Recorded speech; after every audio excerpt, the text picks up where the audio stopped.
তেহরানের কেন্দ্রীয় মসজিদে স্থানীয় সময় সকাল ৮টায় নিহত ইরানের সর্বোচ্চ নেতা আয়াতুল্লাহ আলী খামেনির জানাজা অনুষ্ঠিত হয়েছে।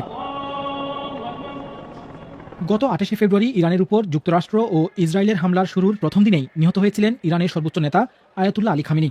আয়াতুল্লাহ আলী খামেনি নিহত হওয়ার ৪ মাসেরও বেশি সময় পর দেশটিতে তার জন্য ৬ দিনের রাষ্ট্রীয় শোক ও শেষ বিদায়ের শোভাযাত্রা ঘোষণা করা হয়। শিয়া ধর্মীয় নেতা জাফর সোবাহানি জানাজার নামাজের নেতৃত্ব দেন। গতকালই জানিয়ে দেওয়া হয়েছিল ইরানের বর্তমান সর্বোচ্চ নেতা মোজতাবা খামেনি পিতার জানাজা পড়াবেন না। এই জানাজা উপলক্ষে শুক্রবার থেকেই তেহরান মসজিদে কড়া নিরাপত্তা জারি করা হয়। আমেরিকা ইরানের আয়াতুল্লাহ খোমেনিকে কি করলো? তাদের মদদে ফিলিস্তিনের মুসলমান জর্জরিত। আমেরিকার মদদে বিশ্বের প্রত্যেকটা মুসলমান কান্ট্রি জর্জরিত। বাংলাদেশ থেকে তাদেরই প্রতিনিধি গেছে আয়াতুল্লাহ খোমেনির জানাজা করত। যাদের মদদে কি হয়?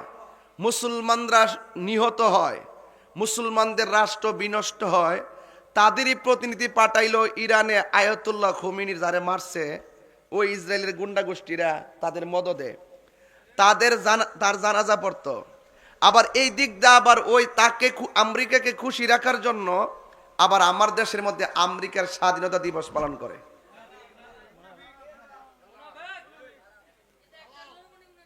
আমি কি বুঝাইতে পারছি কথাটা? তাইলে এখন বলেন, এই বিশ্বের মধ্যে ফিলিস্তিনের মুসলমানদেরকে বছরের পর বছর মারতে মারতে মারতে মারতে শহীদ করতে করতে বাইতুল আকসা পর্যন্ত এরা ঘাঁটি বানাইছে। আর ওই পরাশক্তিরা কি আমাদের কোনোদিন বন্ধু হতে পারে? এই বাংলাদেশ যখন স্বাধীন হয় তখন যারা আমাদেরকে স্বাধীন হিসাবে ঘোষণা করে নাই, যারা বরং এই স্বাধীনতাকে ধ্বংস করার জন্য অস্ত্র দিয়ে ওই পাকিস্তানি হানাদার বাহিনীদেরকে সহযোগিতা করেছে, তারা কি আমাদের বন্ধু হতে পারে?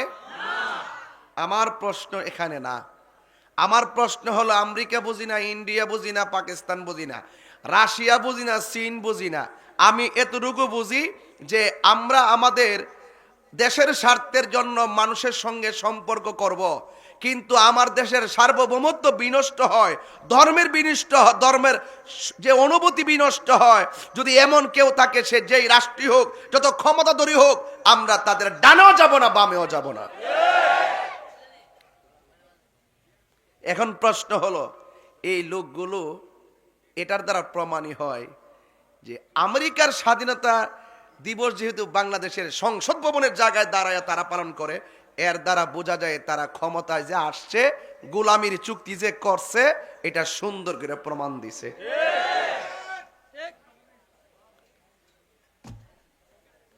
অনেকে কইছে দিল্লি না ঢাকা, কইছিনি? ওহন যে আমেরিকার স্বাধীনতা দিবস পালন করে, ওহন কইতো না যে ঢাকা না ওয়াশিংটন। আমি ইন্ডিয়াও বুঝি না, আমেরিকাও বুঝি না। আমি চাই যে কূটনৈতিকভাবে সকল দেশের সাথে সম্পর্ক ভালো রাখবো আমার দেশের উন্নয়নের জন্য। আমরা কি গুপ্ত বট বাহিনী, গোপন বাহিনী, মুনাফিক? আমরা যা কই সামনে, ওইলে সদাই কি বিদায়। কথা কি ঠিক আছে নি? তইলে এলেম অনেক প্রকার আছে কি না? এলেম অনেক প্রকার আছে। তো এই এলেম যদি বুঝতে হয়, তাইলে যিনি এলেম সঠিক এলেমটা বুঝে তার কাছে যাইতে হইব। যেমন গতকাল দেখলাম একটা চিত্র, বাংলাদেশের যে বিরোধী দলীয় প্রধান আছে, উনি বলতেছে যে আমেরিকা আমাদের পরীক্ষিত বন্ধু। খেয়াল করেন কিন্তু কথাটা, এই দেশটা কিন্তু ওলি আল্লাহর দেশ। কথা কোন ঠিক না বেটে? আমি কোন জায়গায় যাইতেছি লাইনটা বুঝায় যায়। বর্তমান বিরোধী দলের নেতা জামাতের আমির ডক্টর শফিকুর রহমান, উনি বলতেছে আমেরিকা হলো বাংলাদেশের পরীক্ষিত বন্ধু। কি বন্ধু? দেখলাম সংসদ ভবনের দ্বিতীয় দক্ষিণ প্লাজায়, বলেন সংসদ ভবনের দক্ষিণ প্লাজায় আমেরিকার স্বাধীনতা দিবস তারা পালন করছে সংসদে। কোথায়? সংসদে দক্ষিণ প্লাজা। আচ্ছা, আমরা বাংলাদেশের এইরকম স্বাধীনতা দিবসের অনুষ্ঠান বিশ্বের কোন রাষ্ট্রে জাতীয় সংসদের সামনে করছে? কথা কোনা। তিনি কি বলছে? আমেরিকা হলো বাংলাদেশের কি লিখছে, রাখেন আমি একটু তথ্য ছাড়তে বলা ঠিক না। যুক্তরাষ্ট্র বাংলাদেশের একটি পরীক্ষিত বন্ধু। তা আমি আজকে স্ট্যাটাস দিছি যে দেশ স্বাধীনের 56 বছরের ভিতরে একটা ডাহা মিথ্যা কথা শুনলাম। লেখাটা মিলছে নি? কিরে বলছি দেখেন, আমেরিকা ইরানের আয়াতুল্লাহ খোমেনিকে কি করলো? তাদের মদদে ফিলিস্তিনের মুসলমান জর্জরিত। আমেরিকার মদদে বিশ্বের প্রত্যেকটা মুসলমান কান্ট্রি জর্জরিত। বাংলাদেশ থেকে তাদেরই প্রতিনিধি গেছে আয়াতুল্লাহ খোমেনির জানাজা করত। যাদের মদদে কি হয়?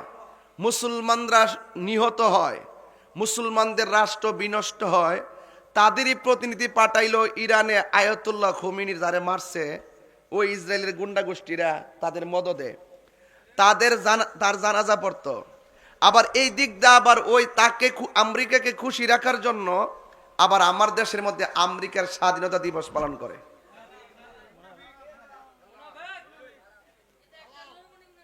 আমি কি বুঝাইতে পারছি কথাটা? তাইলে এখন বলেন, এই বিশ্বের মধ্যে ফিলিস্তিনের মুসলমানদেরকে বছরের পর বছর মারতে মারতে মারতে মারতে শহীদ করতে করতে বাইতুল আকসা পর্যন্ত এরা ঘাঁটি বানাইছে। আর ওই পরাশক্তিরা কি আমাদের কোনোদিন বন্ধু হতে পারে? এই বাংলাদেশ যখন স্বাধীন হয় তখন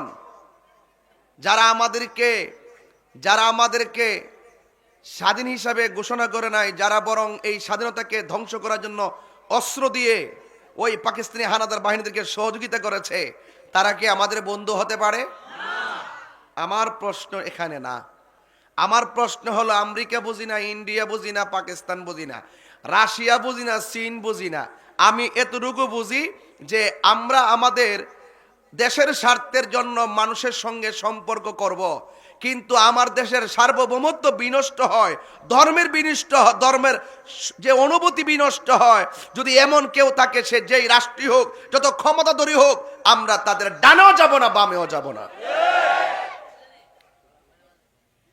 এখন প্রশ্ন হলো, এই লোকগুলো এটার দ্বারা প্রমাণই হয় যে আমেরিকার স্বাধীনতা দিবস যেহেতু বাংলাদেশের সংসদ ভবনের জায়গায় দাঁড়ায় তারা পালন করে, এর দ্বারা বোঝা যায় তারা ক্ষমতায় যে আসছে, গোলামির চুক্তি যে করছে, এটা সুন্দর করে প্রমাণ দিছে।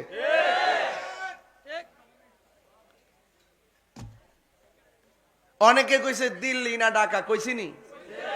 অহন যে আমেরিকার স্বাধীনতা দিবস পালন করে, অহন কইতে না যে ঢাকা না ওয়াশিংটন। আমি ইন্ডিয়াও বুঝি না, আমেরিকাও বুঝি না। আমি চাই যে কূটনৈতিকভাবে সকল দেশের সাথে সম্পর্ক ভালো রাখবো আমার দেশের উন্নয়নের জন্য। আর যার যার ব্যক্তিগত এজেন্ডা ব্যবহার করে ক্ষমতায় এসে আমার দেশের মানুষ, আমার সার্বভৌমত্ব, আমার ধর্মকে যদি হুমকির মুখে ফেলানো দেওয়ার ষড়যন্ত্র করা হয়, সেখানে আমরা কেউ মেনে নিব না। এখন প্রশ্ন হলো, তারা কেন এই মুনাফিকি করে? একমাত্র তাদের অন্তরে ওলি আল্লাহর মহব্বত না থাকার কারণে।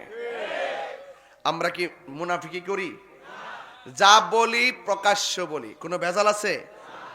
তাইলে বোঝা গেল এলেমের অনেক প্রকার আছে। এলমু তাসাব্বুর, এলমু তাসদিক। এলমু তাসদিক করে তার মুখের কথা শুনলে বোঝা যায় কথাটা সত্য না মিথ্যা। এই যে উনি যে কথাটা বলল, আমেরিকা হলো বাংলাদেশের